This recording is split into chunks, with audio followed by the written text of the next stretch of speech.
네, 뉴스 시작합니다. 윤석열 대통령 탄핵 심판 7차 변론에서 국회 측은 대통령이 국회와 선관위에 계엄군을 투입해 헌정 질서 전복을 시도했다며 조속한 파면을 요구했습니다. 윤 대통령 측은 야당 폭주에 맞서 헌법이 규정한 계엄권을 행사한 것이고 국회 출입도 막지 않았다며 탄핵 기각을 촉구했습니다. 먼저 권민석 기자입니다.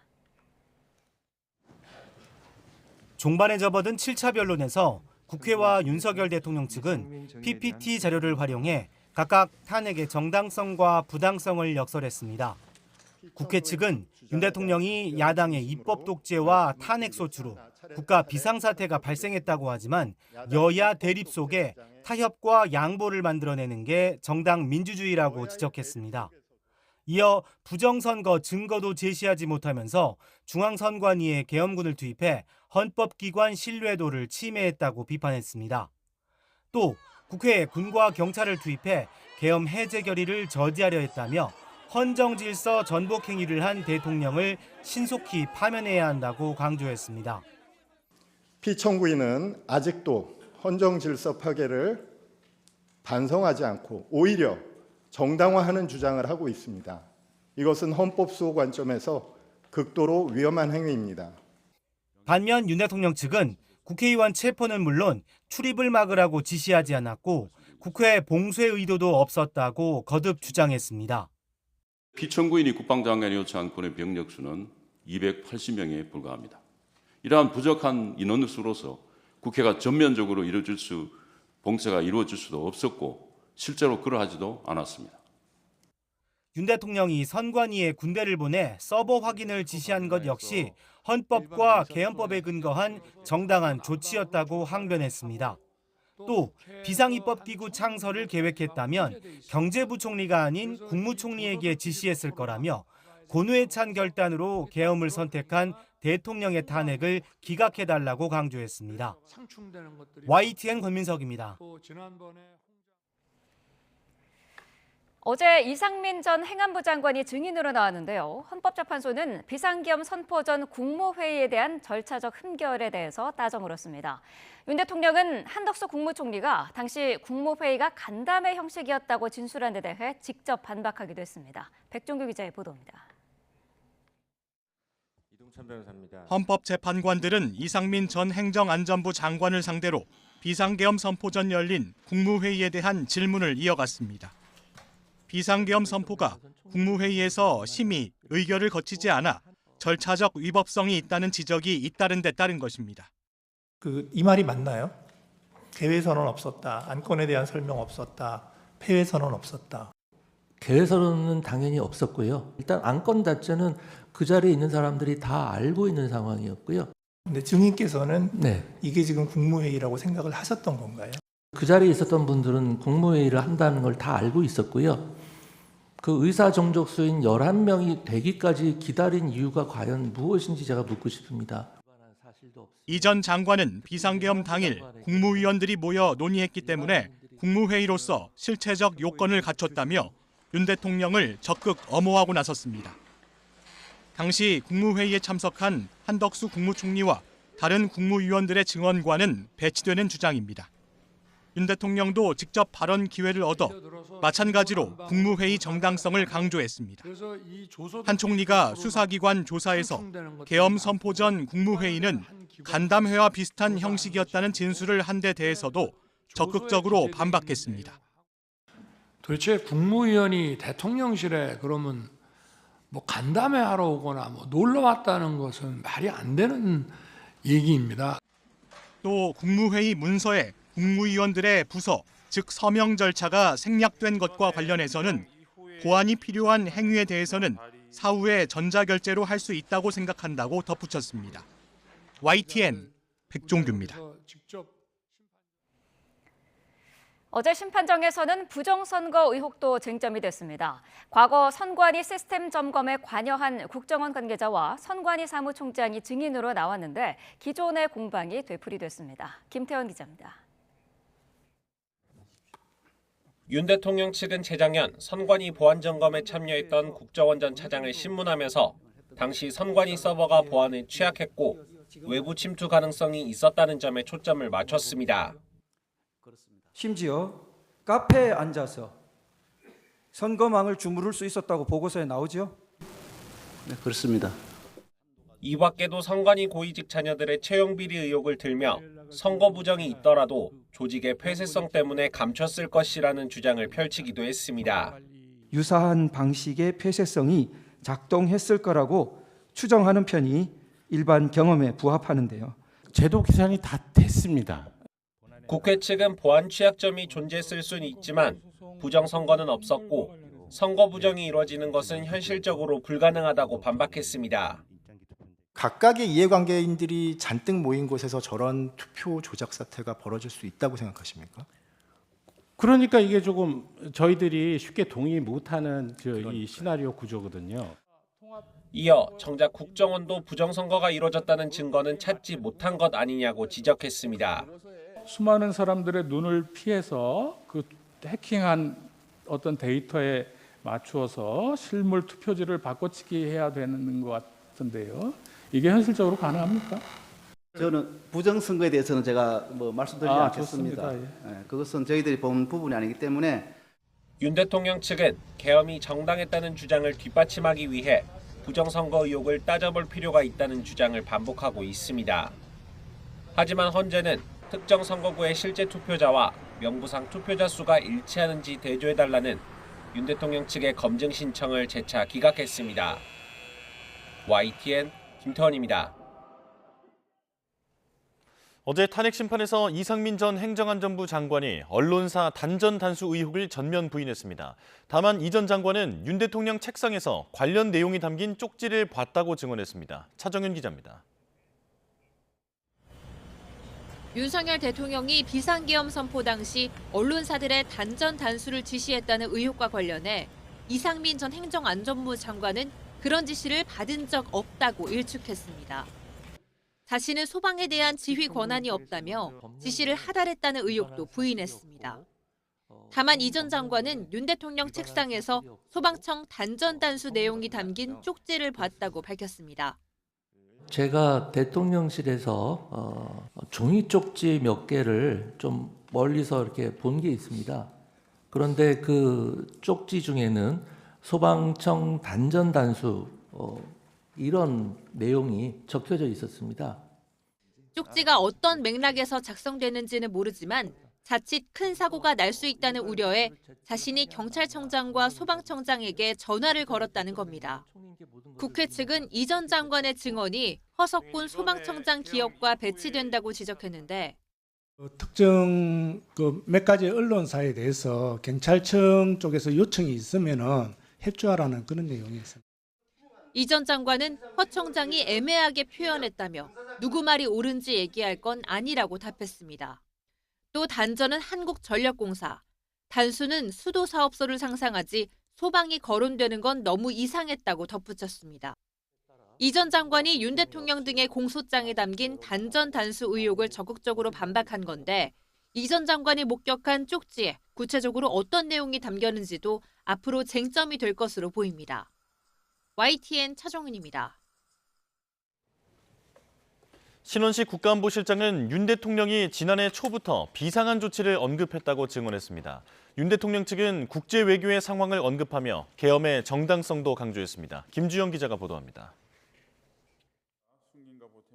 신원식 국가안보실장은 윤석열 대통령 탄핵 심판 7차 변론기일에 증인으로 나와 삼청동 대통령 안가에서의 회동 상황을 자세히 진술했습니다.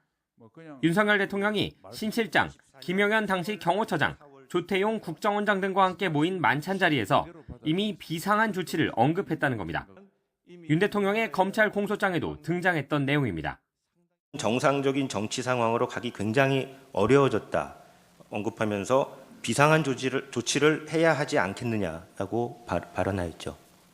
네, 정확한 워딩은 기억나지 않은데 그런 취지의 말씀이 있었던 것으로 기억합니다.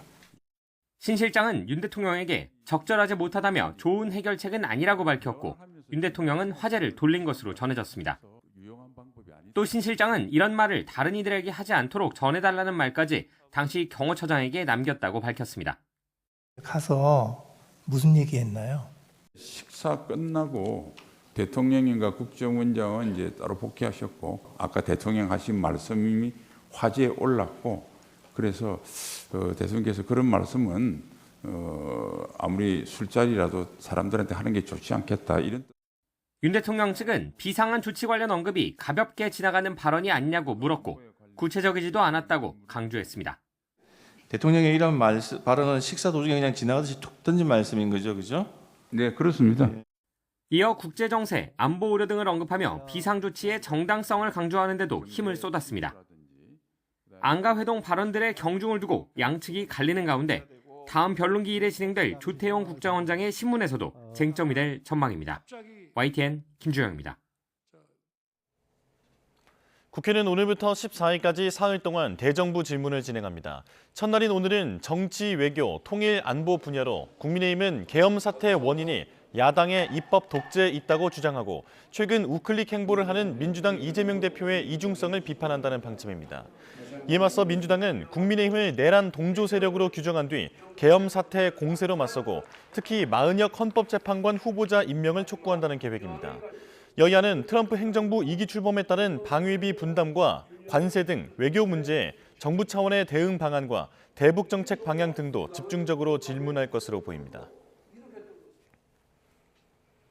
이재명 더불어민주당 대표의 공직선거법 위반 혐의 항소심 3차 변론기일이 오늘 열립니다. 서울고등법원은 오늘 오후 2시 이 대표의 공직선거법 위반 혐의 3차 변론기일에서 이 대표 측이 신청한 성남시청 공무원 이모 씨 등에 대한 증인 신문을 진행합니다. 앞서 재판부는 지난 기일에서 오는 19일 공판 기일까지 총 3명의 증인을 채택하고 주신문과 반대 신문까지 증인당 총 1시간 30분씩 진행하기로 했습니다. 이 대표 측이 공직선거법상 허위사실 공표 처벌 조항에 대해 위헌 법률 심판 제청을 신청한 가운데 헌법재판소의 판단이 이를 인용하지 않는 한 형사재판은 정상적으로 진행될 전망입니다. 민주당을 비롯한 야권이 윤 대통령 부부의 공천 개입 의혹을 수사하기 위한 명태균 특검법을 발의했습니다. 국민의힘은 보수를 괴멸시키기 위한 정치 공세라며 반발했습니다. 홍민기 기자입니다. 공천 개입 의혹을 받는 명태균 씨 등 관련자들을 수사하기 위한 명태균 특검법이 민주당 등 6개 야당 공동으로 발의됐습니다.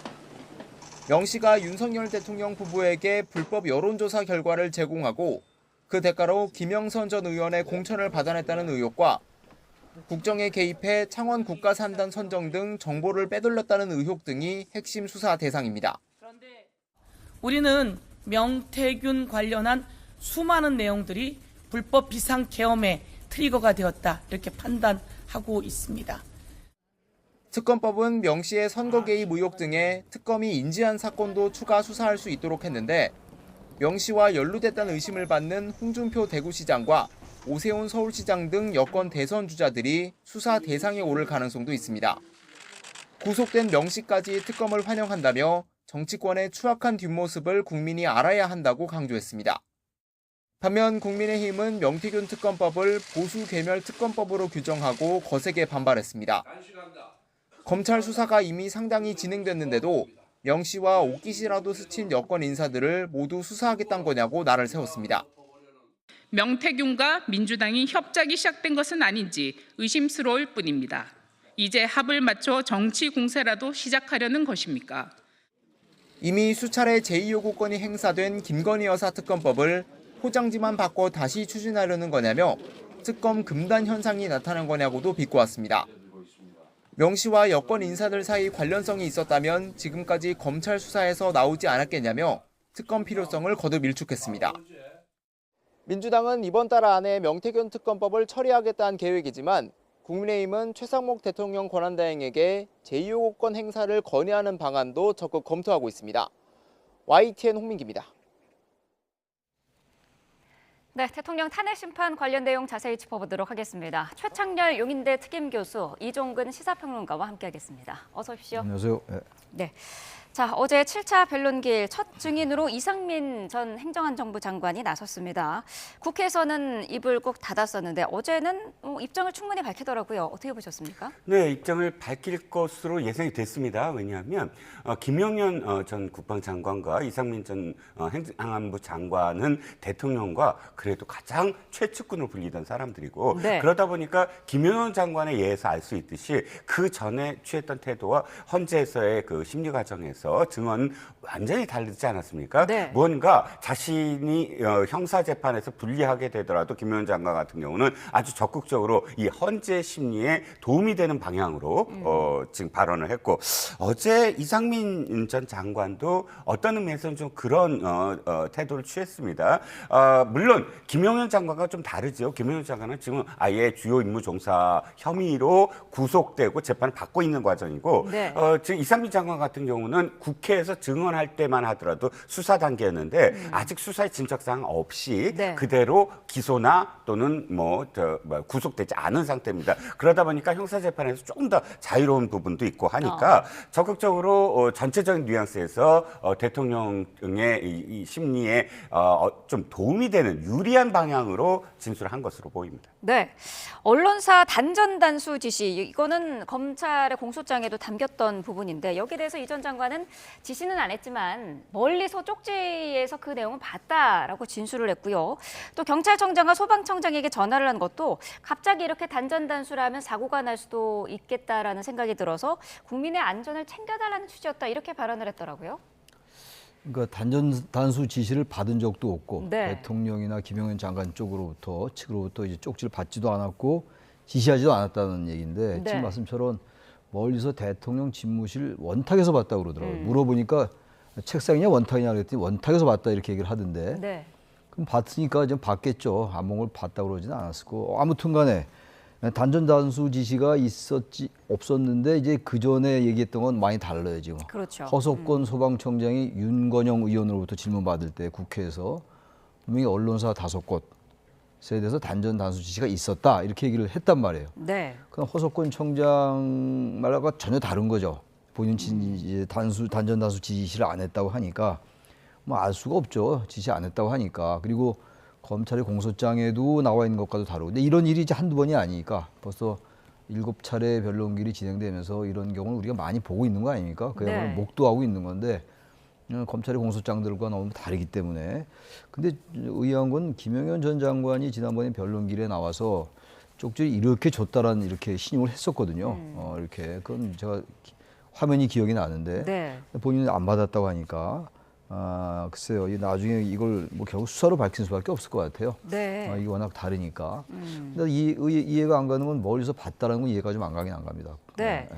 경찰과 소방에 대해서 행안부 장관이 지시 권한이 없다라는 점을 다시 한번 이야기를 했어요. 어떻게 들으셨습니까? 일단 법적으로 소방법도 찾아보고 했는데 직접적인 어떤 지시가 명확하게 명시되어 있지는 않아요. 네. 그렇기 때문에 더군다나 판사 출신 아닙니까? 그러니까 그런 발언을 할 때 법률에 어떻게 명시되어 있나를 철저하게 아마 숙지하고 갔을 겁니다. 네. 그 부분은 뭐 이견이 없는데 다만 정말 미세한 부분에서도 판사 출신이라는 게 많이 드러나는 것 같아요. 자신이 어떻게든 빠져나갈 수 있는 고리들이 있었는데 네. 지금 제가 허석권 소방청장 행안위에서의 발언을 보니까 이상민 장관이 빠져나갈 수 있는 고리가 있더라고요. 발언에. 네. 즉 자신이 직접 그런 말을 한 건 없어요. 허 소방청장이 내가 단전 단수를 지금 장관으로부터 지시받았다라고 한 게 아니라 네. 윤건영 의원의 질문 속에 그게 다 있어요. 5곳에 대한 여론조사 기관 꼭까지 포함해서 언론사 명을 이야기하고 윤건영 의원이 그리고 여기에서 단전 단수 지시를 받았느냐라고 네. 물어봤을 때 소방청장이 그런 뉘앙스였다 이렇게 얘기하거든요. 경찰에 협조 요청이 오면 협조를 하라라고 얘기했는데 단전 단수는 직접적으로 듣지 않고 그런 뉘앙스였다 이렇게 표현을 해요. 근데 네. 그 표현 그대로 지금 이상민 장관이 이 증언에서도 직접적으로 단전 단수를 지시하지 않았다라고 이야기하거든요. 네. 그러니까 지금 허 소방청장의 증언의 어떤 그 디테일한 부분까지 다 숙지를 하고 온 부분이라 이 부분과 관련 관련돼서 일단 이상민 장관이 스스로의 어떤 혐의, 그러니까 형사재판에서 불리할 가능성이 없어 보입니다. 그러니까 이상민 장관이 좀 더 적극적으로 어저께 나서지 않았나 싶기도 하고요. 네, 비상계엄 당시에 국무회의의 적법성 논란도 도마 위에 올랐는데 이 전 장관은 통상적인 형식과는 달랐지만 참가한 그 사람들은 국무회의로 인식할 수 있었을 것이다라고 발언을 했습니다. 이게 사실 최성목 권한대행이나 한덕수 총리의 그 이전 주장과는 배치되는 내용 아니겠습니까? 한덕수 총리도 정식 국무회의라고 보기 어렵다. 네. 간담회라는 느낌을 받았다는 그런 취지로 얘기를 했고 최상목 국무대행도 국무회의로 보지 않는다라고 얘기를 했었어요. 네. 근데 지금 저렇게 얘기하지 않고 있는 거거든요.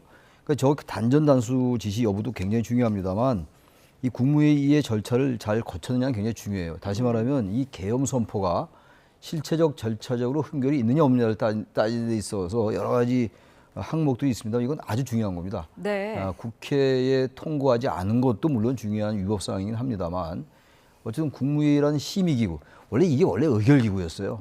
의결기구였는데 5.16 쿠데타 때 바뀐 헌법이에요.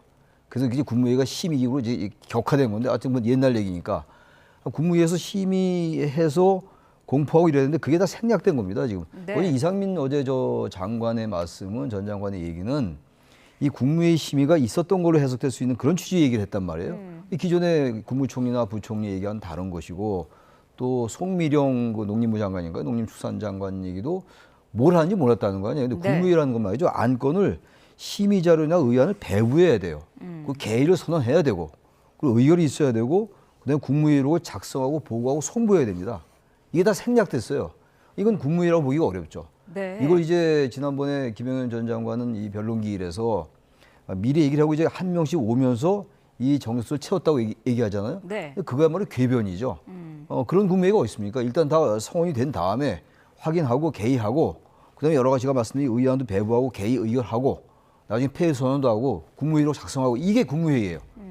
근데 이걸 이런 식으로 하지 않고 어쨌든 그 형식을 갖췄다고 주장하는 것 같은데 이렇게 얘기를 해봐야 정확하게 이건 어기고 있는 거예요. 일단 국무회의 규정 6조라는 게 나오는 게 있어요. 구성원 과반수 출석으로 개의하고. 네.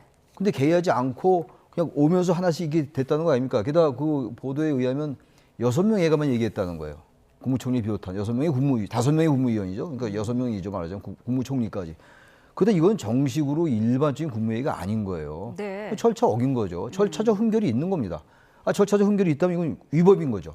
근데 이제 어제 그 이상민 장관은 그걸 모를 리가 없을 겁니다. 네. 전 장관 모를 리가 없으니까 애매하게 얘기를 하는 거예요. 애매하게 얘기하다 보니까 자꾸 말이 꼬인다 이렇게 보는 것이고 심의 절차 생략됐다고 봐야죠. 그걸 어떻게 정상적인 국무회의 심의라고 봅니까? 계엄같이 엄청난 그 선포를 하는 데 있어가지고 제가 볼 때 이건 나중에 판단을 헌재 재판관이 하겠습니다만 네. 아마 제가 얘기한 방향으로 판단할 가능성이 높다라고 저는 생각합니다.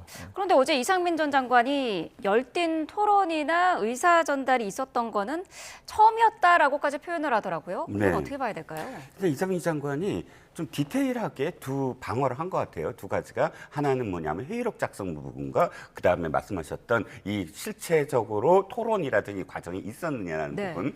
회의록 관련해서는 아예 회의록조차도 존재하지 아니한 그런 위법적인 국무회의였다. 뭐 이렇게 지금 비판을 받는데 네. 실제로 회의록을 작성하려고 노력했던 부분에 대해서 상당히 많은 부분을 좀 할애했습니다. 이를테면 행정관, 그러니까 이게 행안부 쪽의 어떤 임무이기 때문에 행안부 소속 담당 회의록 담당 그 행정관이 있었어야 되는데 없었기 때문에 부속실의 그 행정관에게 당시의 이름과 그다음에 사인, 그러니까 참여했다는 서명과 그다음에 발언 내용을 기록해라라고 지시를 했고, 그런데 그것을 지금 기록할 수가 없다라는 대답을 듣고 그 다음 날 각 그 부처장들에게 그 전날 한 내용을 뭐 보내달라. 그럼 다시 회의록 작성했다. 이런 과정이 있었다라고 설명을 했고, 두 번째는 뭐냐면 전체적으로 5분도 안 됐다. 이런 지금 비판이 많잖아요. 네. 그런데 그걸 이렇게 지금 해명을 했습니다.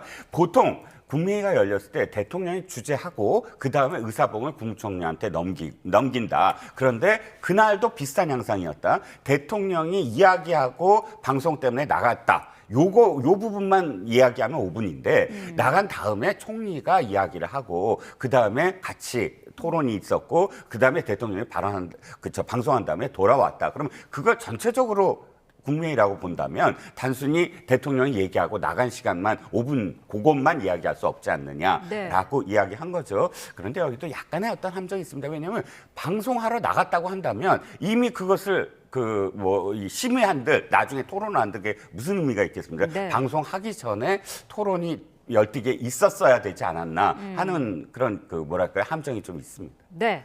두 번째 증인으로는 신원식 안보실장이 이제 자리를 했습니다. 윤 대통령이 지난해 3월 말에서 4월 초에 삼청동 안가 만찬에서 비상한 조치와 관련한 언급을 했다고 하고요. 자신은 뭐 좋은 방법이 아니다라고 이제 반대를 했다고 하거든요. 어떻게 들으셨습니까? 그 당시 신원식 지금 실장은 국방장관이었죠. 그랬죠. 김용현 지금 국방장관 전 장관은 그 당시 경호처장이었고 게다가 이제 여인영, 조태용 이렇게 참석했다는 거 아니에요? 조태용 국정원장하고 대통령하고 했다는 얘기인데 그러니까 이것만은 분명한 것 같아요. 윤 대통령이 그 당시의 상황 그리고 계엄 직전까지도 이 상황을 타개하려면은 뭔가 비상한 뭔가 대통령에게 부여된 뭔가 어떤 조치를 해야 되겠다는 생각을 하긴 한 것 같아요. 그 비상한 조치라는 얘기가 거기서 나왔던 얘기고 그러니까 얘기가 계속 돼 왔던 겁니다만 이 계엄에 대한 게 갑자기 이루어진 게 아니에요. 그러니까 꽤 오래전부터 모의가 있었다고 봐야 되는 겁니다. 어제 신원식 실장을 불렀던 거는 그래서 부른 거예요. 양측이 다 부른 거예요. 국회 측도 불렀고 신청을 했던 거죠. 증인 신청으로. 그리고 이제 대통령 측도 증인 신청을 했던 건데 그건 뭐 이상민 장관도 마찬가지예요. 이상 두 분 다 그렇게 나온 건데 저렇게 얘기하는 걸 봐서는 유용한 방법이 아니다. 그리고 좋은 솔루션이 아니다라고 얘기했다는 거 아니에요? 그러니까 이 신원식 그 당시에 그 국방장관은 지금 대통령이 생각하는 그게 뭔지 계엄까지 생각하고 있는 건지 모르겠으나 뭔가 새로운 비상한 조치를 생각하는 것 같은데 이건 대단히 부적절하다라는 생각을 했던 것 같고 자기가 느낀 걸 그대로 얘기한 것 같아요. 어제 보니까. 신원식 실장의 얘기가 대통령의 그 계엄에 관련된 생각 이게 오래전부터 있었다라는 걸 입증할 수 있는 어떤 토대는 됐다라고 봅니다. 어제 증언에서 말이죠. 자, 윤석열 대통령이 야당의 지속적인 탄핵으로 인한 국정 어려움을 토로했다라고 이상민 전 장관이 어제 이야기를 했고 신원식 실장도 이제 비슷한 발언을 했습니다. 계엄 선포의 정당성을 좀 뒷받침하는 발언이었다 이렇게 보면 될까요? 그 부분만은 두 사람이 좀 일치를 했습니다. 그러니까 디테일하게 대통령한테 좀 불리한 그런 부분들도 분명히 신원식 장관 같은 경우는 이야기한 거죠. 비상한 조치. 그런데 이게 왜 조금 더 불리하게 여겨지냐면 그 전까지 언론에 보도된 바에는 3월 말과 4월 초 사이에 그 만찬에서 비상대권이라고 표현됐어요. 그러니까 비상대권이라는 표현은 굉장히 좀 모호하고 그것이 이제 계엄과 연결될 수 있는 그런 그 논리적 구조가 사실 그렇게 명확하지 않았는데 비상조치라고 한다면 실행하는 무엇인가를 의미하니까 비상대권보다 확실하게 좀 더 뚜렷한 어떤 계엄과 비슷한 그런 뉘앙스였어요. 그런 표현을 쓴 것은 확실하게 좀 더 불리한 그러니까 대통령이 이미 오래전부터 이 생각을 갖고 있었다라는 그런 심정을 갖게 하는데 다만 그 이후에 신원식 전 장관 같은 경우는 예를 들자면 해제를 요구했는데 해제를 건의했는데 바로 받아들였다. 이건 그러니까 해제가 그러니까 이 계엄 자체가 경고성이다라는 그런 의미로 받아들여질 수 있지 않느냐라는 부분 또는 지금 말씀하셨듯이 이 비상 조치라고는 하지만 대통령이 현재 국정 상황이 굉장히 반헌법적이고 불법적인 어떤 야당의 입법 복주 등이 있기 때문에 굉장히 힘들어했다라는 걸 증언함으로써 어쨌든 대통령이 계엄의 어떤 정당성을 이야기하는데 그 부분과 관련된 동의를 지금 하는 것이잖아요. 근데 이 부분이 그렇게 많이 이렇게 도움이 될까는 건 좀 미지수지만 그럼에도 불구하고 이 두 사람은 그래도 가장 가까웠던 어떤 관계였고 그런데 신원식 실장의 어저께 발언 중에 하나가 이런 부분이 있어요. 나는 대통령과 직접적으로 이 자리를 함께한 사람이 아니었다. 이런 표현이 있거든요. 그건 실질적으로 나는 이번 어떤 모의에서 배제돼 있던 사람이다라는 걸 강조한 말이 아닌가 싶습니다. 저는 이 계엄의 정당성이라는 거 제가 또 덧붙여야 될 것 같은데 너무 지금 지엽적인 얘기가 너무 많다 보니까 자꾸 본질에서 멀어지고 있어요. 또 제가 강조를 할게요. 여러 번 말씀드린 겁니다만 헌법 77조예요. 전시사변 또는 이에 준하는 국가비상사태에서 병력으로서 군사상의 필요에 응하거나 공공의 안정질서를 유지할 필요가 있을 때 하는 거예요. 근데 뭐가 군사상의 필요가 있었나요, 그때?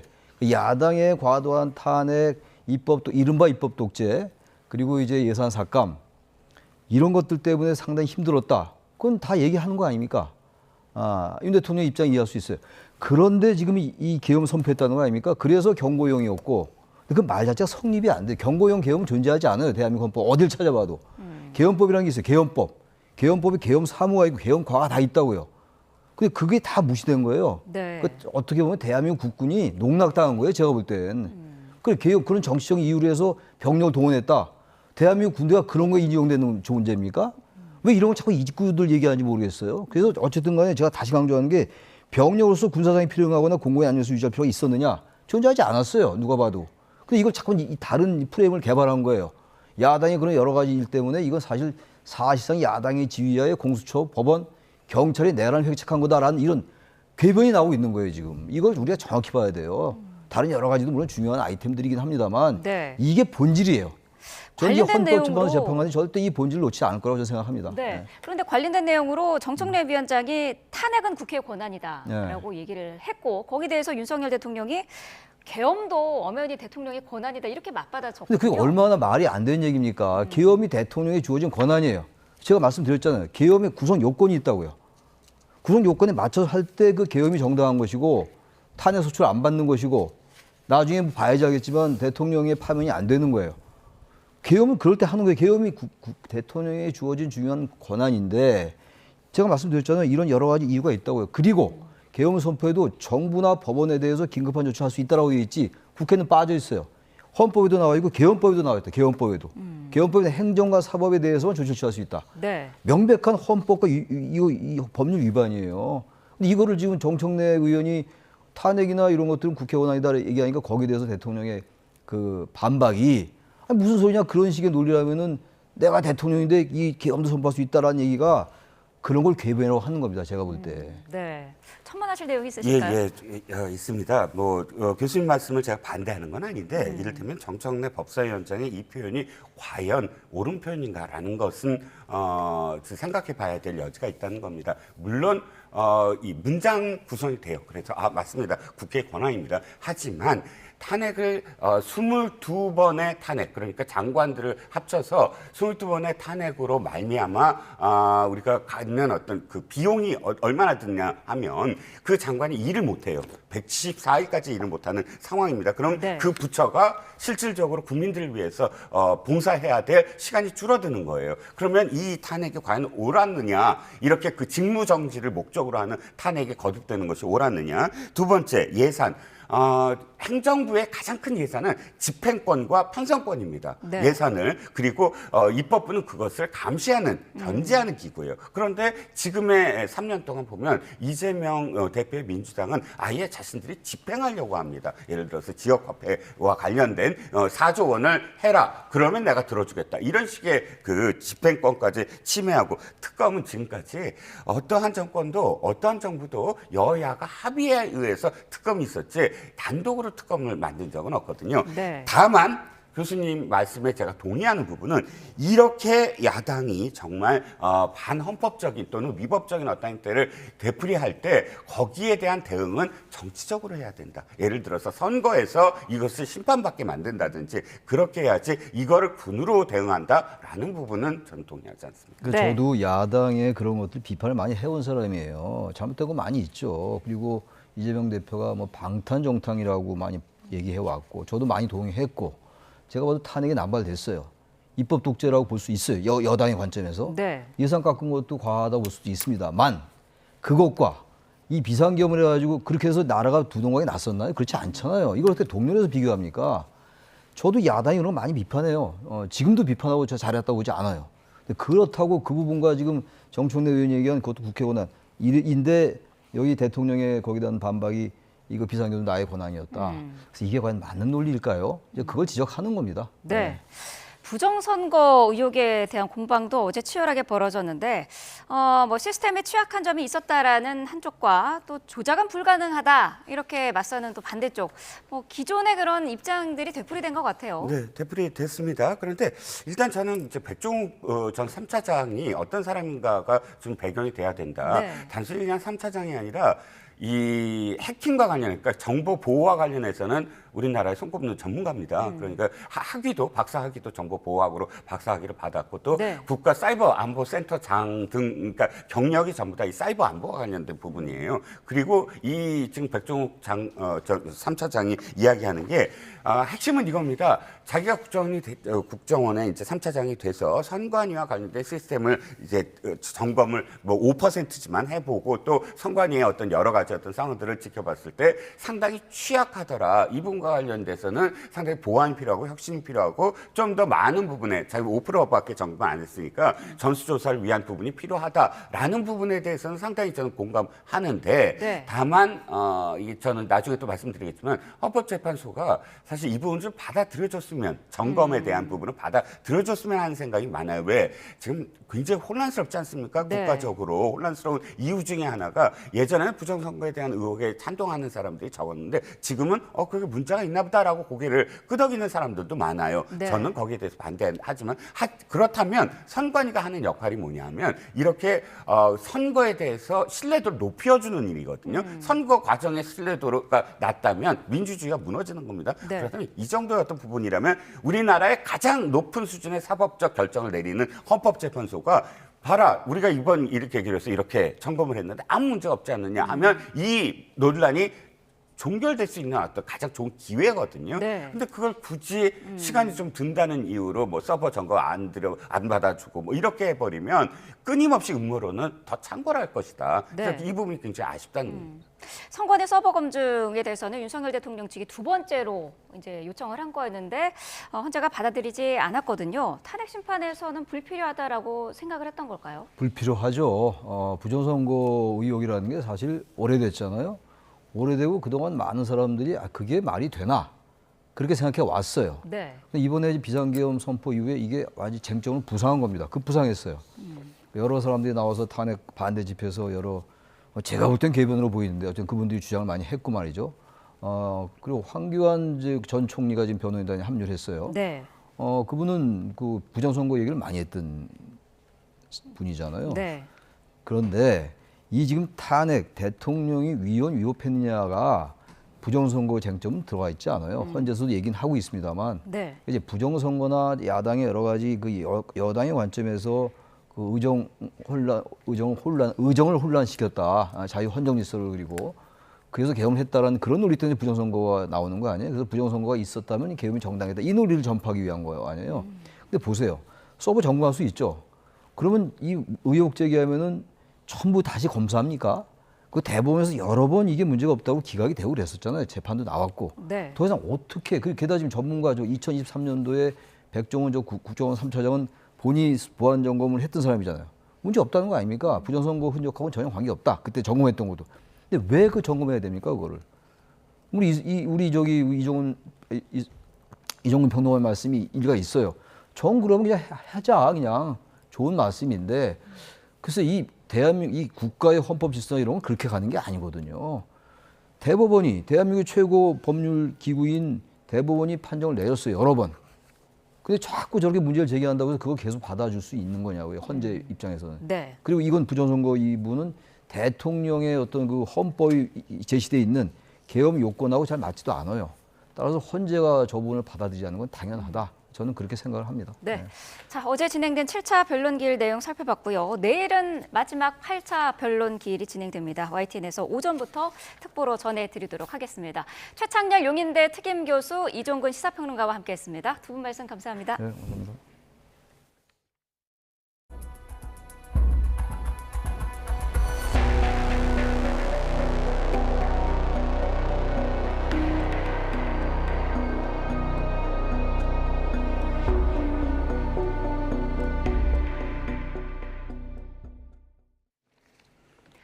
네, 대전의 한 초등학교에서 1학년 김하늘 양을 살해한 40대 교사, 범행을 미리 준비한 것으로 드러났습니다. 돌봄 교실에서 나오는 마지막 학생을 범행 대상으로 삼았는데 책을 주겠다면서 아이를 유인한 것으로 확인됐습니다. 김기수 기자입니다. 김하늘 양을 살해한 혐의를 받는 40대 교사 A씨는 범행 도구를 미리 준비한 것으로 파악됐습니다. A씨는 범행 당일 학교 인근 마트에서 범행했을 흉기를 미리 샀다고 경찰에 진술했습니다. 한 2km 정도 떨어진 주방용품을 파는데 거기서 구입을 했고요. 예. 본인의 차량으로 이동했습니다.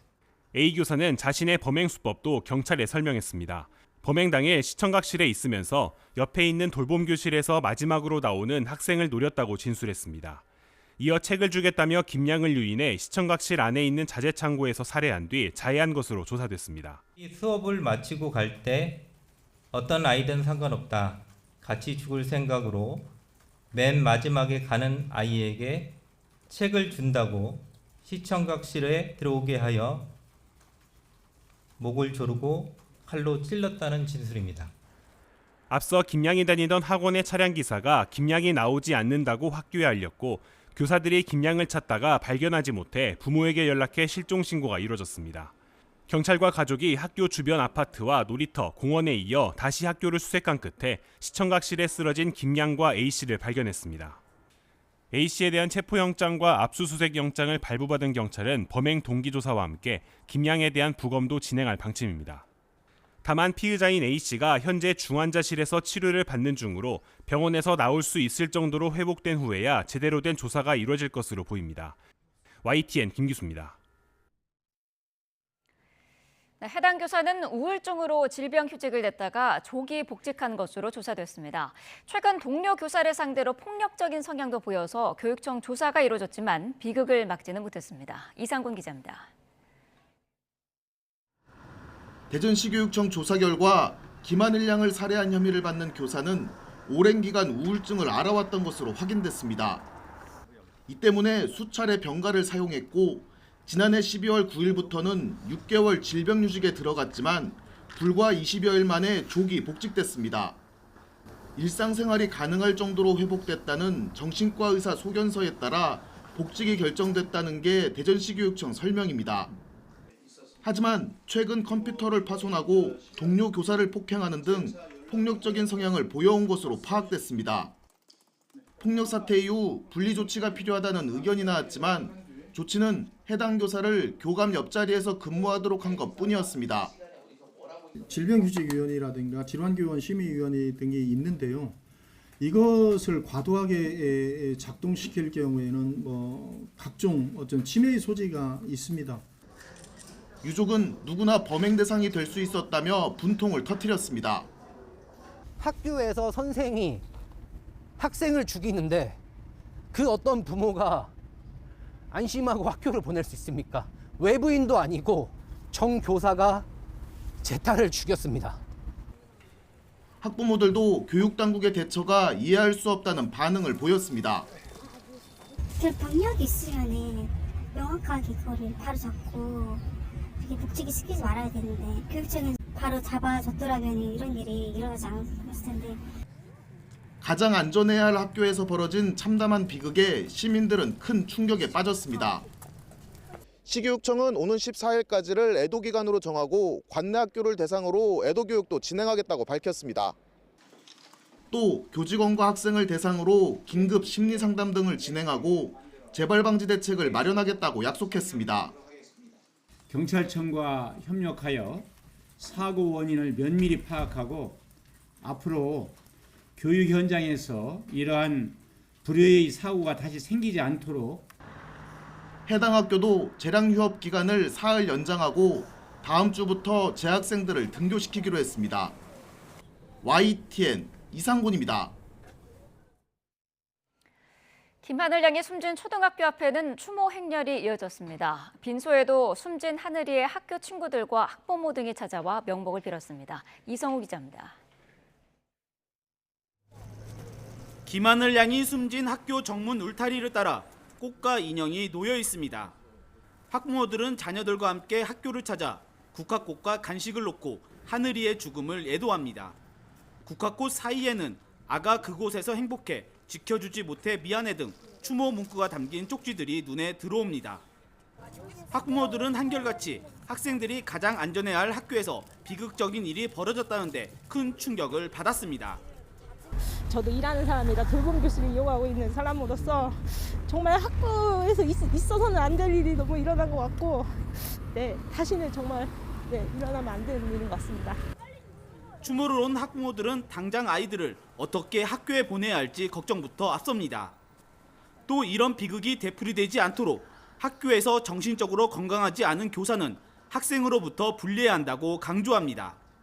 학교에서 앞으로 좀 더 대처를 더 잘하고 이제 선생님이 우울증이 있었다고 들었는데 앞으로 교사를 채용하는 데 있어서 뭐 정신과 이력 조회라던가 이런 거에 대한 좀 제재가 빈소가 마련된 장례식장에도 학교 친구와 학부모, 교사들이 찾아와 하늘이를 추모했습니다. 빈소를 지키던 하늘이의 아버지는 딸을 지켜주지 못했다는 미안함과 죄책감에 눈물을 떨굽니다. 제2의 하늘이가 나오지 않을 수 있도록 정부는 하늘이법을 만들어서 심신미약인 선생님들의 치료를 학교에 하교하는 저학년들의 책임질 수 있는 모습을 만들어야 된다고 생각합니다. YTN 이성호입니다.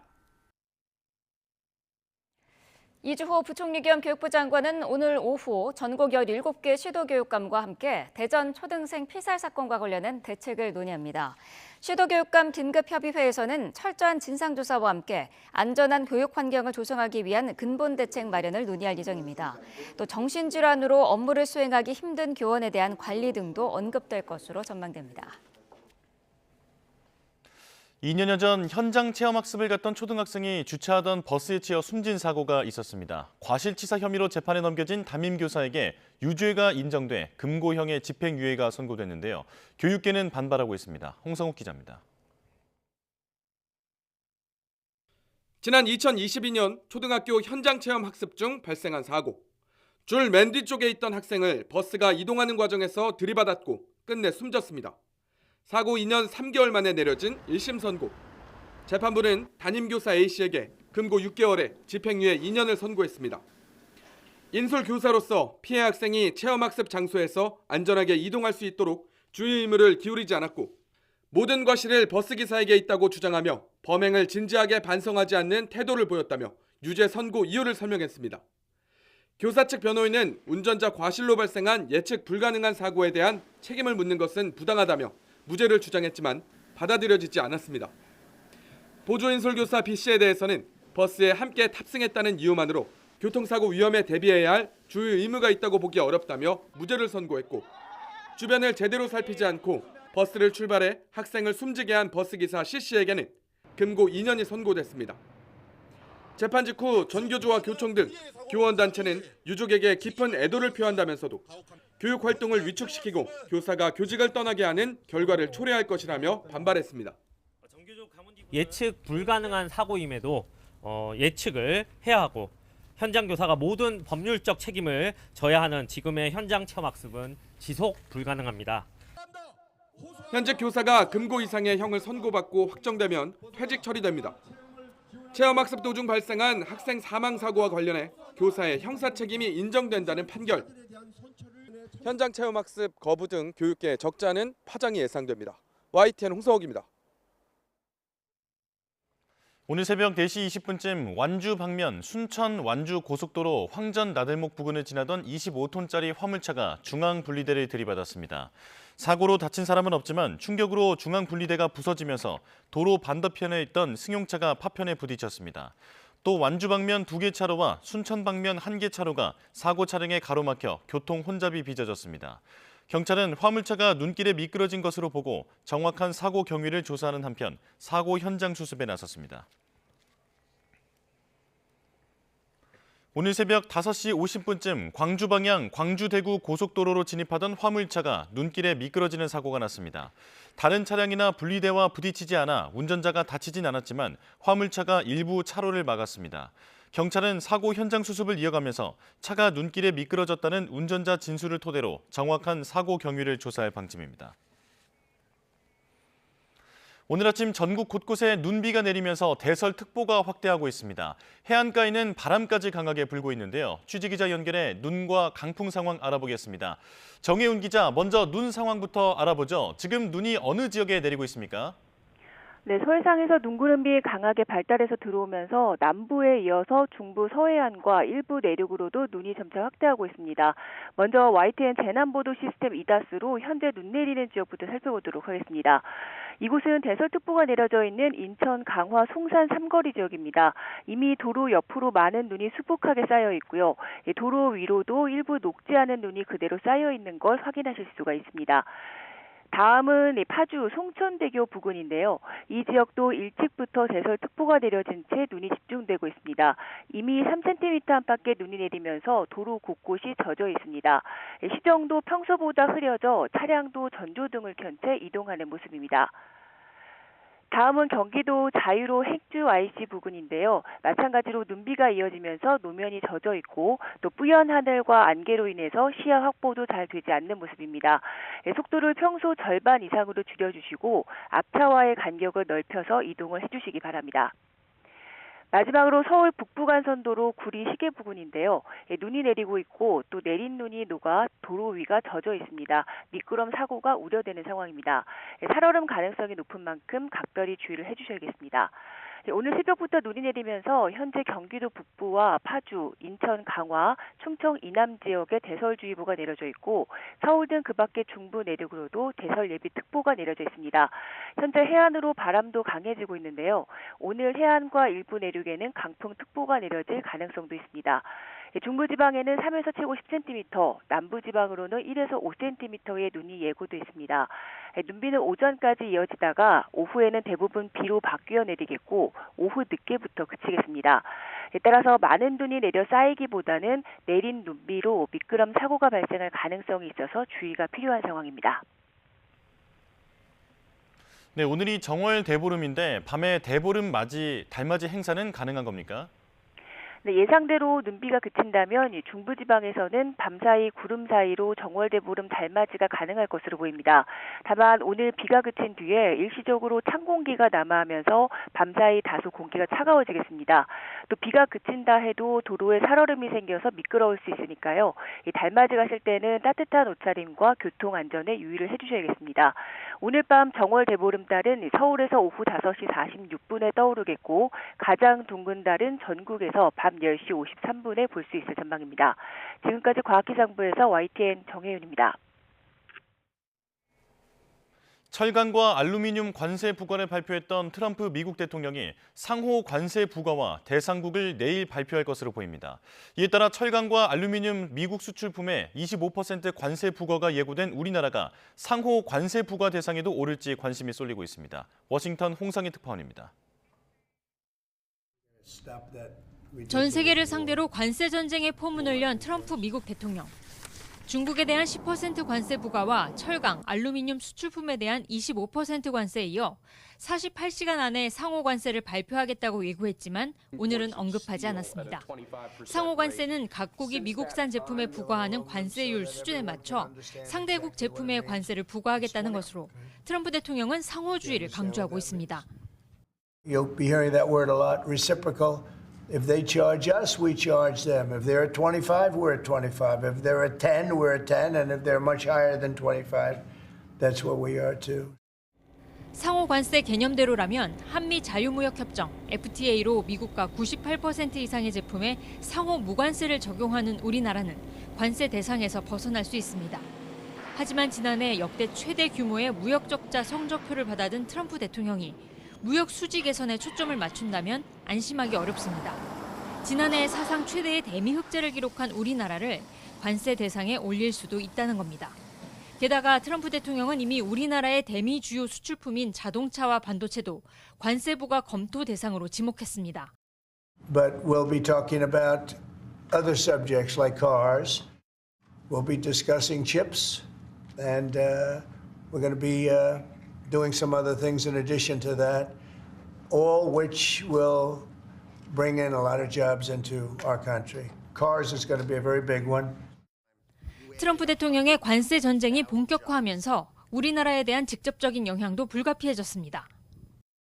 전방위적인 관세 전쟁이 오히려 미국 내 인플레이션을 촉발할 수 있다는 우려도 나오고 있어 미국의 무역 불균형 해소와 관련된 대응으로 협상에 나서야 한다는 지적이 나오고 있습니다. 워싱턴에서 YTN 홍상입니다. 이처럼 다음 달 12일부터 미국이 철강 관세 25%를 부과하기로 하면서 국내 기업들은 발등에 불이 떨어졌습니다. 우리나라에 적용된 무관세 쿼터도 사라져 철강업계의 생존을 위한 셈법도 복잡해졌는데요. 최상목 권한대행은 피해 기업 지원 방안을 마련하고 미국과 협의를 추진하겠다고 밝혔습니다. 최하영 기자입니다. 지난해 우리나라는 전체 철강 수출의 21%의 6조 원어치를 미국으로 수출했습니다. 철강 제품 가격이 한국보다 20% 높아 국내 기업에는 수익성 좋은 시장으로 꼽혔습니다. 하지만 다음 달 12일부터 미국의 철강 관세가 현실화하면서 국내 기업들은 비상이 걸렸습니다. 우리나라의 경우 트럼프 1기 행정부 때 관세 대신 받아낸 무관세 쿼터가 폐기되고 관세 25%가 부과됩니다. 다른 나라들도 기존 관세 여부와 상관없이 모두 25%가 적용됩니다. 가장 큰 걱정은 관세 부과로 우리 철강 기업들의 가격 경쟁력이 떨어져 수익성이 악화할 수 있다는 점입니다. 또 한국산 철강을 수입해 미국에서 차나 가전을 만드는 현대차와 삼성전자, LG전자도 타격이 불가피해졌습니다. 다만 수출 물량을 제한했던 쿼터가 없어지고 모든 국가가 똑같이 관세를 부과받으면서 새로운 수출 기회를 얻을 가능성도 있습니다. 부정적인 효과가 있지만 물량 제한이 없어진 것, 그다음에 캐나다, 멕시코와의 경쟁에서 좀 우위에 설 수 있는 여지가 생겼다는 것들은 트럼프 대통령의 관세 정책에 우리나라가 처음 직격탄을 맞자 정부도 대응에 나섰습니다. 발효일인 3월 12일까지 시간이 있는 만큼 우리 이익이 최대한 반영되는 방향으로 대미 협의도 추진하겠습니다. 불가피하게 피해를 보는 기업에 대해선 지원 방안을 마련할 방침입니다. 현대제철과 포스코 등 기업들은 미국 현지의 제철소 건설을 검토하는 등 자구책을 찾고 있지만 건설비와 인건비 부담이 만만찮은 상황입니다. 더욱이 트럼프 대통령이 우리나라 주력 수출 품목인 자동차와 반도체 관세도 검토에 나서면서 국내 기업들은 바짝 긴장하고 있습니다. YTN 최하영입니다. 미국의 중앙은행인 연방준비제도의 제롬 파월 의장이 미국 경제의 성장세와 물가 상황을 고려할 때 기준 금리를 동결할 준비가 됐다고 밝혔습니다. 경제 전문가들은 트럼프 미국 대통령의 관세 정책이 인플레이션에 미칠 영향 때문에 금리 인하 기대감이 낮아졌다고 분석했습니다. 뉴욕에서 이승윤 특파원입니다.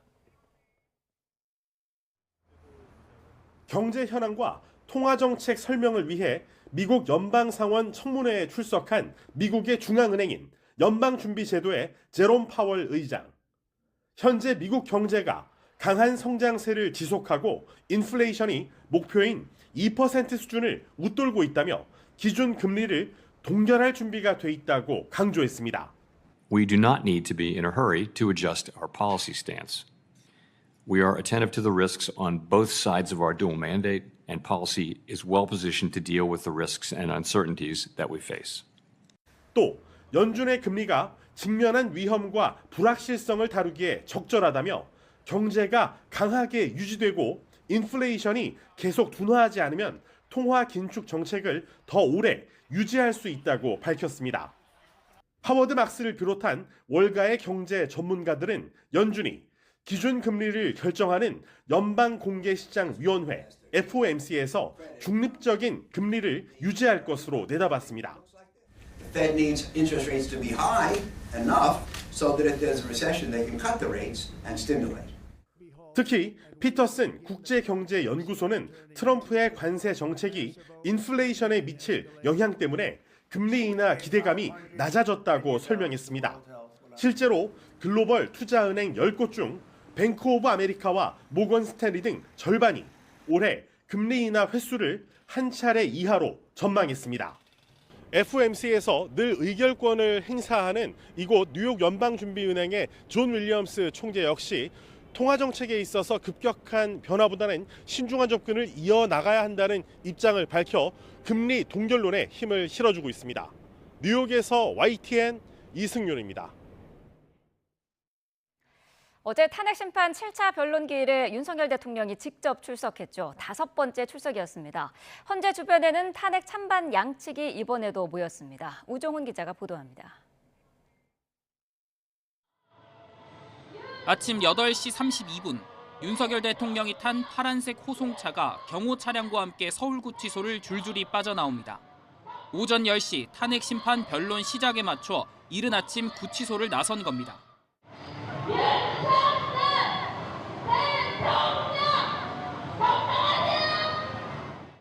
경호를 위해 일부 도로가 통제된 가운데 헌법재판소에 도착하기까지 28분이 걸렸습니다.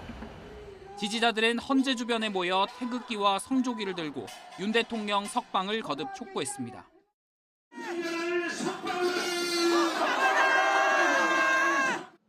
저녁부터는 탄핵 찬성 측도 집결해 윤 대통령이 헌재에서 거짓 주장을 이어가고 있다며 비판했습니다.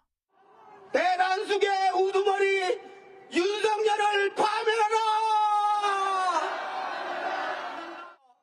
경찰은 기동대 45개 부대를 배치하고 안전 펜스와 차벽을 설치해 양측 충돌에 대비했습니다. 변론 기일이 종료되기 전 퇴장한 윤 대통령은 오후 6시 46분 구치소를 나선 지 10시간 만에 다시 복귀했습니다. YTN 우종훈입니다. 헌법재판소는 내란 혐의 피의자들의 검찰 조서를 탄핵 심판 증거로 채택했습니다. 그러자 윤석열 대통령이 직접 나서 반발했는데요. 장하영 기자가 보도합니다.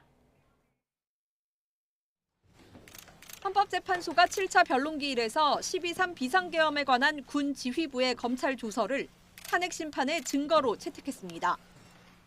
진술 과정에 변호인이 입회하고 그 변호인이 진술 과정에 아무런 문제가 없다고 확인한 조서로서 절차적 적법성이 담보되므로 증거로 채택합니다. 그러자 윤석열 대통령이 직접 발언 기회를 얻고 이의를 제기했습니다.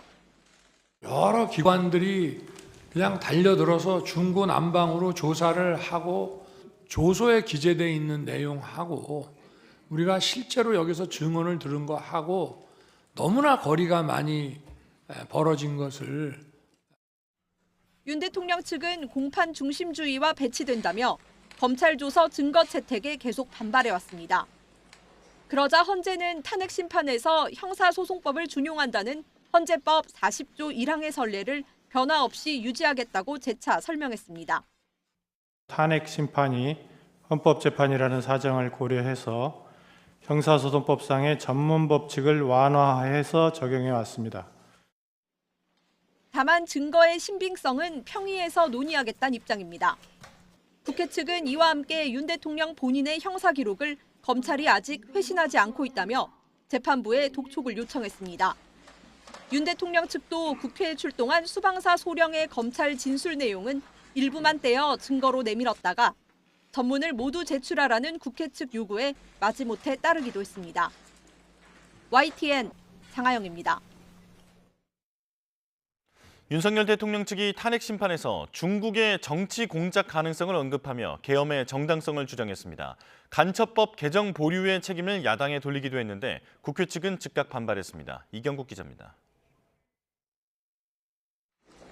윤석열 대통령은 이른바 반국가 세력의 위험성을 주장하며 하이브리드 전쟁이 안보 위협이 됐음을 강조해왔습니다.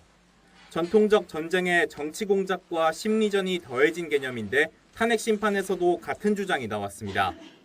특히 대통령 측은 중국의 정치 공작, 선거 개입 가능성을 주장하며 계엄 선포 사유로 든 부정선거 의혹에 불을 지폈습니다. 중국인은 96만 2천 명으로 약 37%를 차지하고 있습니다. 하이브리드 전을 전개하기에 상당히 유리한 환경인 건 맞죠? 말씀드린 건 적절치 않은 것 같습니다. 중앙선관위 서버를 해킹해서 선거에도 영향을 미칠 가능성은 이론적으로는 존재하는 것이죠. 이에 국회 측은 윤 대통령이 과거 상반된 입장을 밝혔던 것을 꼬집으며 이 같은 주장으로 계엄을 정당화할 수 없음을 지적했습니다.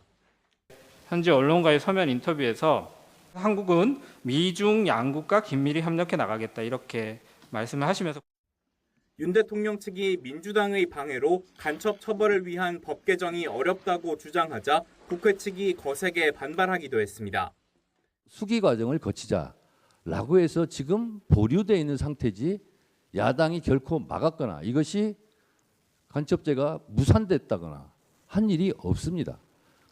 이 간첩법은 문제가 많다는 얘기가 나온 지가 오래됐는데 아직도 계속 심사 숙고하고 있는지 국회 측은 윤 대통령이 누구에게 정보를 받아 야당의 반국가 행위를 주장하는 거냐며 따져 묻기도 했습니다. YTN 이경국입니다. 경찰이 초등생 살해 교사에 대한 강제 수사에 나섭니다. 숨진 하늘양에 대한 부검도 이르면 오늘 진행되는데요.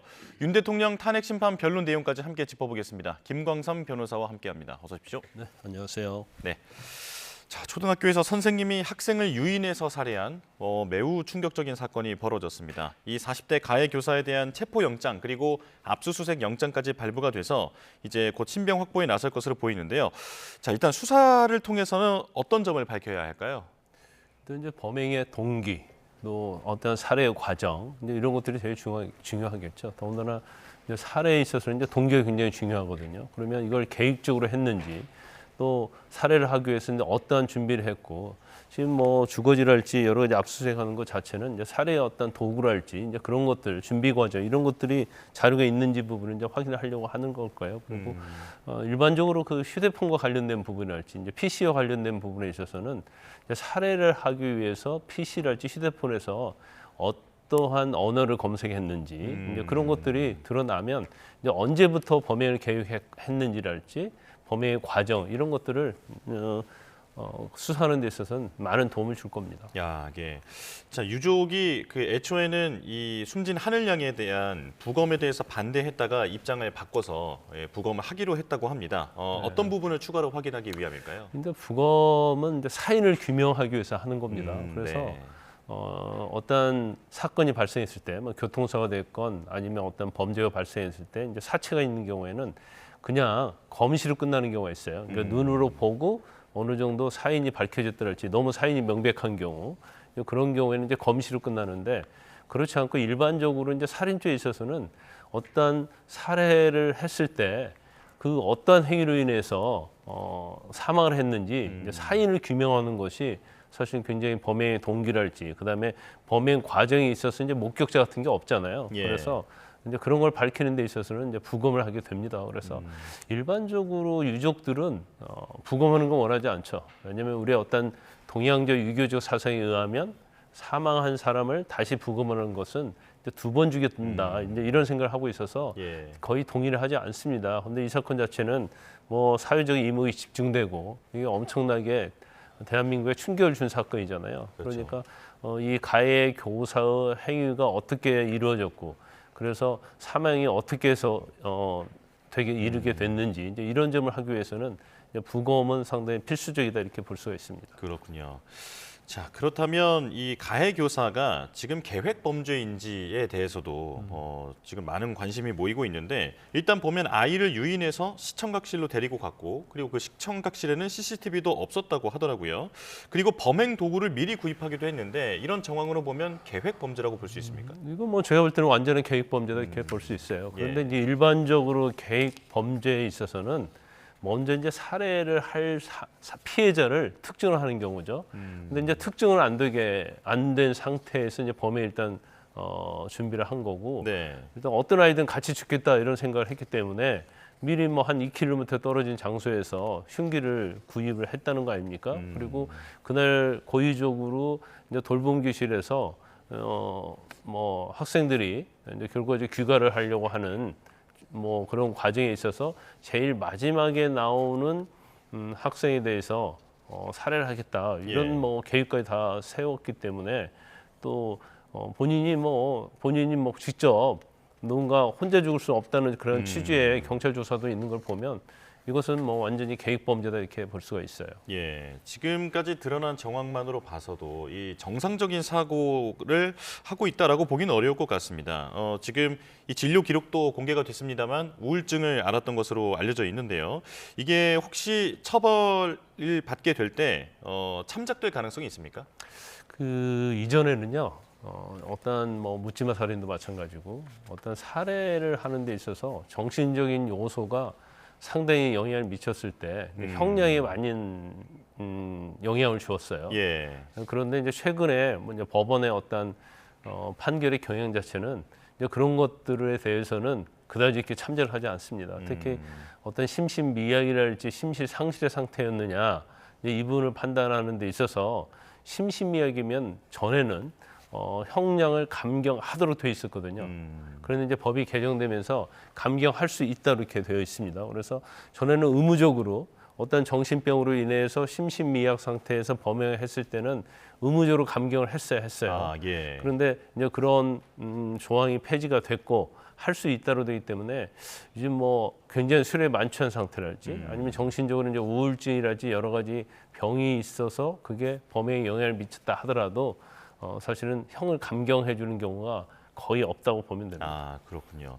자, 그렇다면 지금까지의 상황으로 보면 이 가해 교사는 어떤 혐의로 어느 정도의 처벌을 받게 될 것으로 예상이 됩니까? 살인죄는 이제 형법 257조에서 규정하고 있고요. 1항에 의하면 이제 사형 무기 또는 5년 이상의 징역에 처하도록 되어 있거든요. 그 이제 최하 5년인데 요즘 뭐 살해 특히 이 사건 자체는 굉장히 우리를 경악하게 했던 사건이고 예. 또 범행 수법이랄지 이런 걸 보면 계획적이면서 굉장히 잔인해요. 예. 그래서 제가 볼 때는 아마 법원에서 양형 자체는 굉장히 최고형이 선고될 가능성이 크다. 물론 우리나라는 이제 거의 사형 선고를 하지 않습니다. 그래서 뭐 무기징역 또는 뭐 적어도 몇십 년 이상의 형량이 선고될 가능성이 크다 저는 그렇게 봅니다. 그렇군요. 자, 그런데 이 범행을 막을 수 있지 않았을까라고 하는 그런 지적도 많이 나오고 있습니다. 지금 그 범행을 일으키기 며칠 전에 폭력적인 성향을 보이기도 했었고요.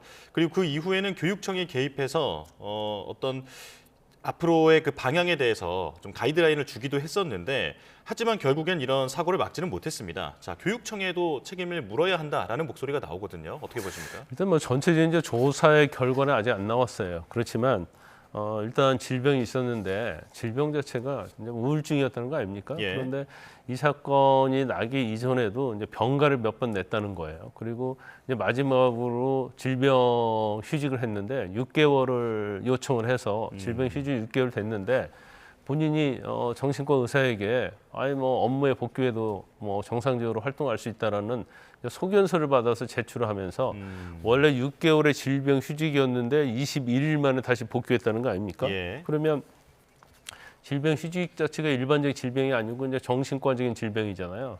그러면 정신과 의사의 소견 말고도 과연 이 교사가 가해 교사가 복귀를 해서 정상적으로 업무를 할 수 있느냐 여부 또 현재의 정신 상태가 이걸로 인해서 어떻게 보면 학생들에게 어떤 영향을 미칠 수 있는지 이제 그게 실질적으로 사실은 어떤 위원회를 개최한다랄지 현재 제도하에서 이루어져야 하는데 근데 자신이 그냥 정신과 소견서를 제출함으로 말미암아서 그냥 자연적으로 복귀가 되는 그러면 이 사람의 어떤 정신 상태랄지 질환의 상태를 사실은 객관적으로 파악할 수 없잖아요. 교사로서 업무를 수행할 수 있는지 여부에 대해서도 그래서 이런 부분에서 일단 제도가 꼼꼼하지 못하다 이렇게 볼 수 있고요. 예. 또 질환 교원 심의위원회라는 게 교육청에 있거든요. 예. 그러면 여기서 심의를 해야 하는데 사실은 여러 번 어떤 질환 병가를 내면 휴직을 하면 심의를 했다고 그래요. 그런데 이 가해 교사의 경우는 딱 한 번밖에 하지 않았기 때문에 대상이 아니었다는 겁니다. 그래서 예. 이제 이런 어떤 사각지대 이런 것들이 앞으로 좀 개선이 돼야겠죠. 예. 자, 말씀해주신 내용들을 포함해서 유족은 이런 일이 다시는 일어나지 않도록 하기 위해서 이른바 하늘이법 제정을 촉구하고 있습니다. 어떤 내용이 들어가야 하는지 좀 간략하게 정리해 주실까요? 이 부분에 대해서는 뭐 우리가 항상 사후 약방문이죠. 무슨 사태나 사건이 생기면 그 후에 이제 법을 개정하는 일이 너무 빈발하게 일어나고 있어요. 네. 그래서 일단은 뭐 특히 교사들 중에서 질환이 심신미약인 경우랄지 여러 가지 정신적인 그러한 상황에 있어서 정상적이지 못한 경우 그런 경우에는 좀 더 심의를 좀 깐깐하게 해서 교사가 업무에서 학생들과 접촉할 수 있는 기회를 만들어서는 안 된다. 이제 그런 것이 하나 있을 거고요. 예.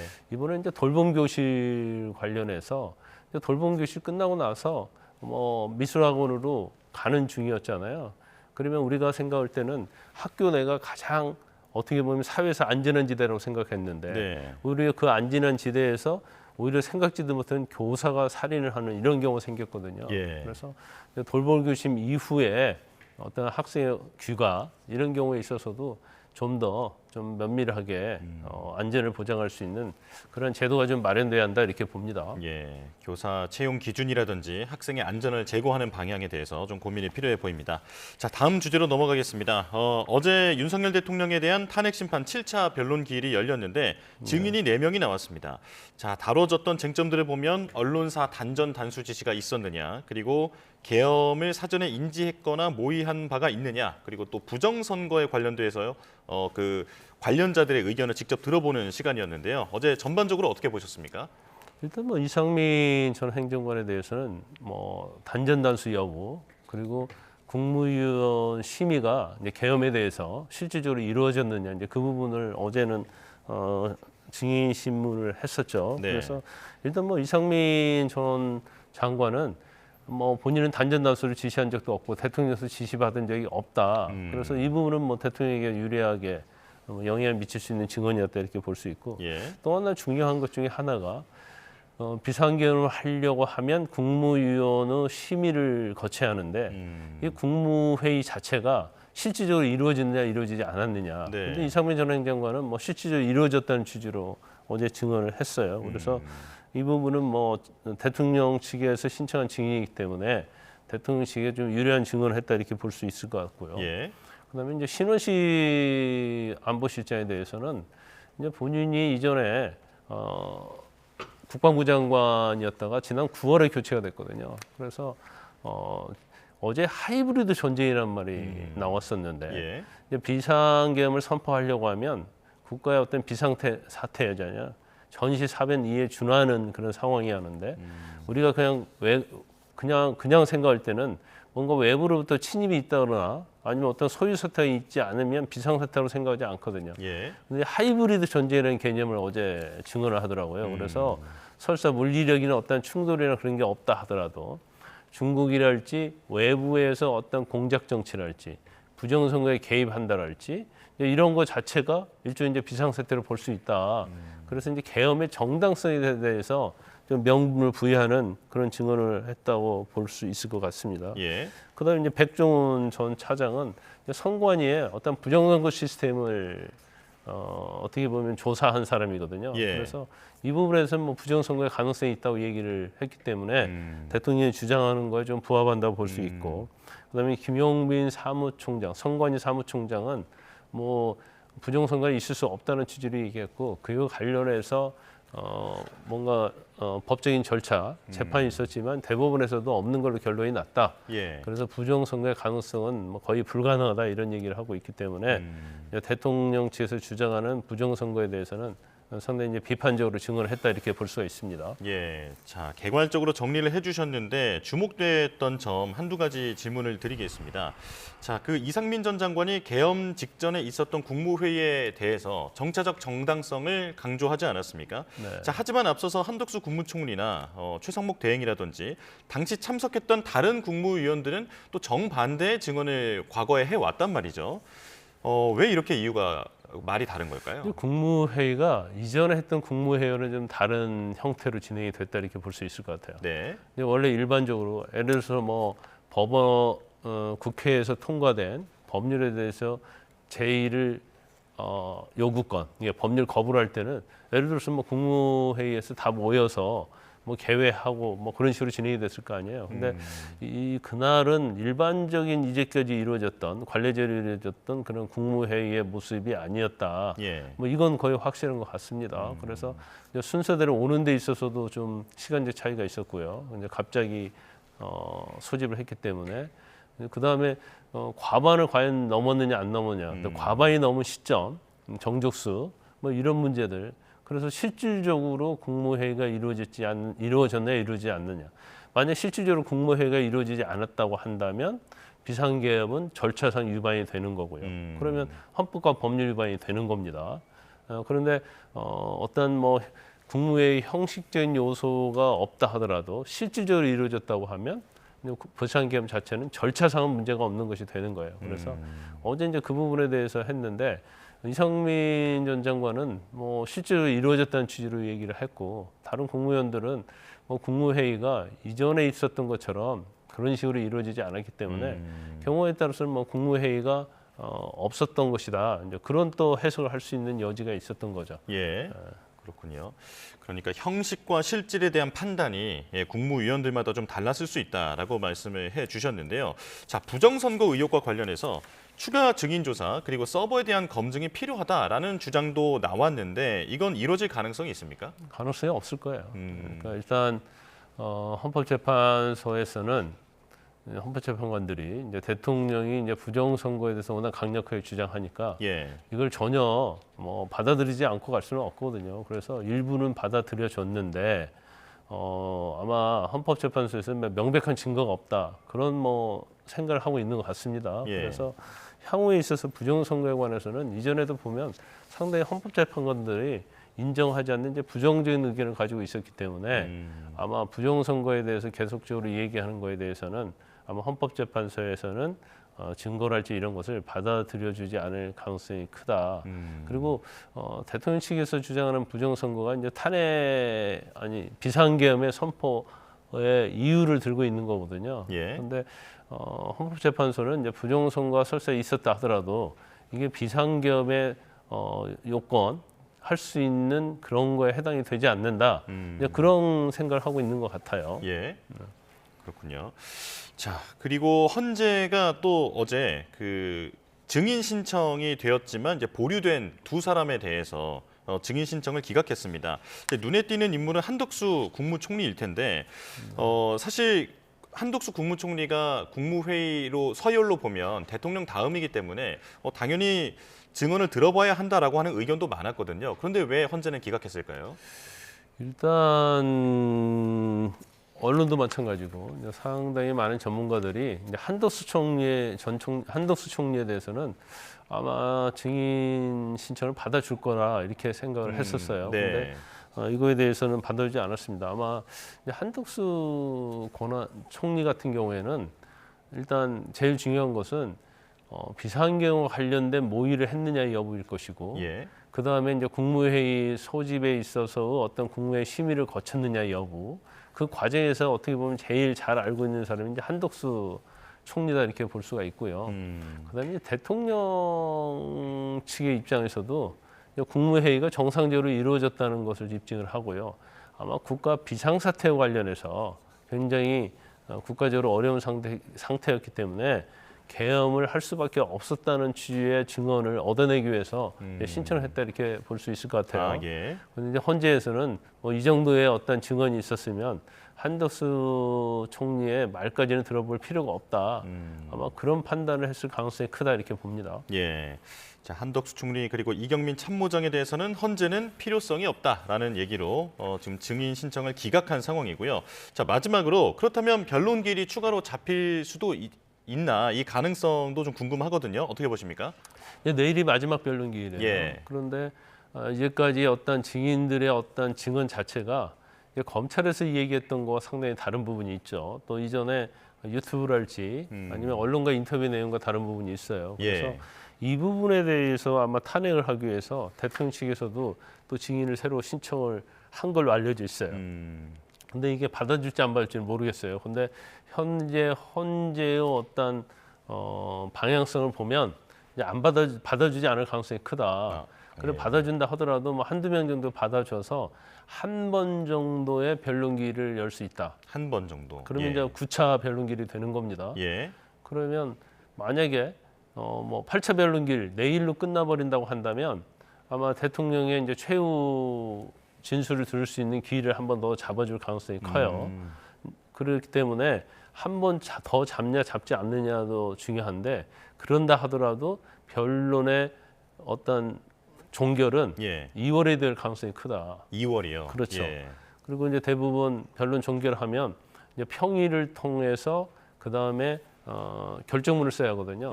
그러면 그게 한 1, 2주 걸리기 때문에 선고 결과는 빠르면 3월 초, 그러면 3월 중순에 나올 가능성이 크다 이렇게 봅니다.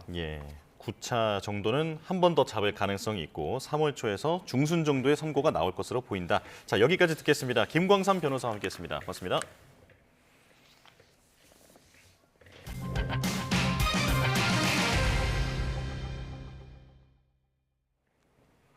오는 23일부터 맞벌이 부부는 부부 합산 최대 3년까지 육아휴직이 가능해집니다. 달라진 육아지원 3법 내용을 황윤태 기자가 전해드립니다.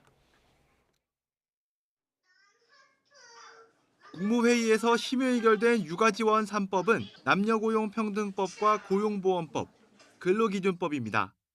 먼저 오는 23일부터 육아휴직 기간이 현행 2년에서 부모별 1년 6개월씩 합쳐서 3년으로 확대됩니다. 연장된 기간의 육아휴직급여는 최대 160만 원으로 사용기간 분할은 2회에서 3회로 늘었습니다. 출산 후 90일 안에 열흘 동안 쓸 수 있었던 배우자 출산 휴가는 20일이 됐습니다. 앞으로 아이를 낳고 120일 안에 3차례 나눠 사용이 가능합니다.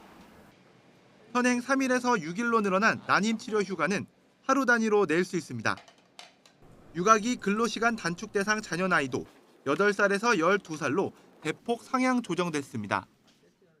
특히 육아휴직 미사용 기간은 2배 가산해 근로시간 단축에 적용할 수 있습니다.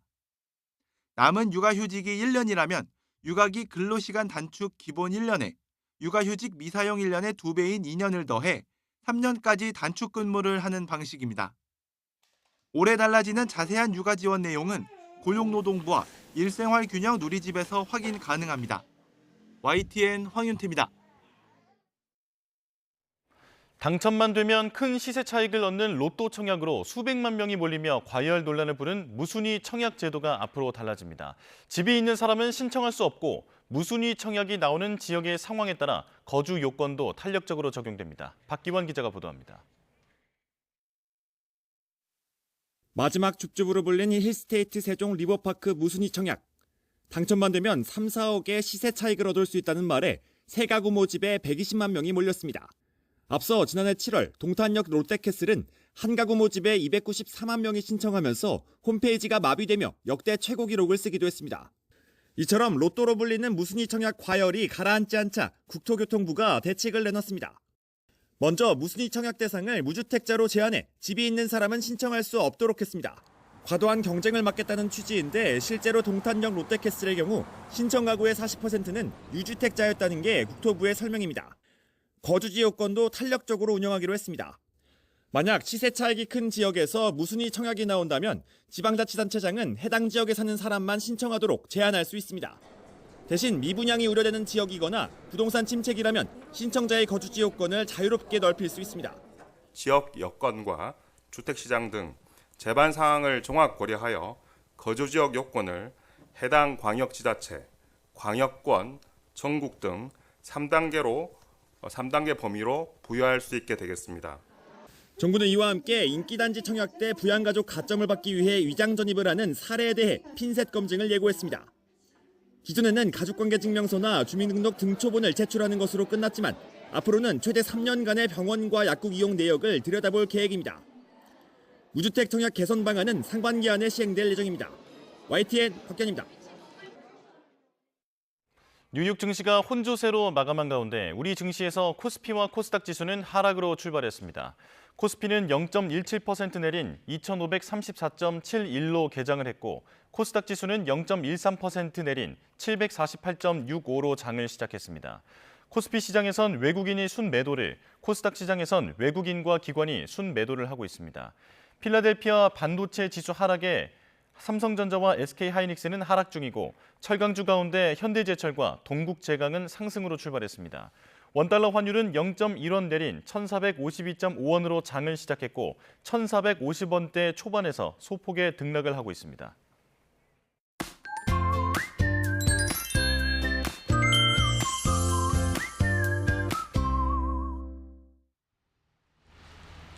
오늘 아침 추위의 기세는 눈에 띄게 누그러졌지만 전국에 눈비가 내리고 있습니다. 이미 새벽부터 많게는 5에서 7cm의 눈이 내려서 쌓인 곳이 있는데요. 오늘 오전까지 내륙 곳곳에 시간당 1에서 3cm의 강한 눈이 집중되겠고요. 이 내린 눈비가 얼어붙어서 도로가 무척 미끄럽겠습니다. 오늘 운전하신다면 평소보다 속도를 줄이셔야겠고요. 또 걸어서 이동하실 때도 미끄럼 사고에 주의해 주셔야겠습니다. 새벽부터 눈비구름이 전국을 뒤덮고 있습니다. 현재 서울을 비롯한 중부에는 눈이, 또 남부에는 비나 진눈깨비가 내리는 곳이 많은데요. 내륙 곳곳에 시간당 1에서 3cm의 강한 눈이 집중되면서 대설주의보가 확대하고 있는 가운데 앞으로 서울 등 수도권과 영서에도 특보가 확대 발령될 가능성이 있겠습니다. 오늘 경기 동부와 영서에는 10cm 이상, 그 밖에 서울 등 중부와 경북 북동 지역에도 3에서 8cm의 많은 눈이 예상되고요. 기온이 오르는 오후에는 눈이 비로 바뀌어 내리는 곳이 많겠습니다. 자세한 오늘 낮 기온 살펴보면 서울이 4도, 광주 9도, 부산 12도까지 오르겠는데요. 다만 기온이 낮은 지표면에는 여전히 내린 눈비가 살얼음으로 얼어붙을 수 있어서 종일 미끄럼 사고에 주의가 필요하겠습니다. 늦은 오후부터는 눈비가 점차 잦아들겠고요. 영서와 충북 또 남부 일부 내륙에만 퇴근길 이후까지 이어지는 곳이 있겠습니다. 따라서 정월 대보름인 오늘 보름달은 늦은 오후 비가 그치는 중부지방을 중심으로 구름 사이로 볼 수 있겠습니다. 서울을 기준으로는 오후 5시 46분에 달이 뜨겠고요. 달이 가장 둥그러지는 시각은 밤 10시 53분입니다. 오늘 오전과 밤 한때 수도권에서는 초미세먼지 농도도 짙어질 수 있겠습니다. 호흡기 약하신 분들은 우산과 함께 미세먼지용 마스크도 챙겨 나오시면 좋겠습니다. 지금까지 서울 상암동에서 YTN 고은재입니다. 네, 뉴스 업술 순서 마칩니다. 내일 다시 뵙겠습니다. 고맙습니다.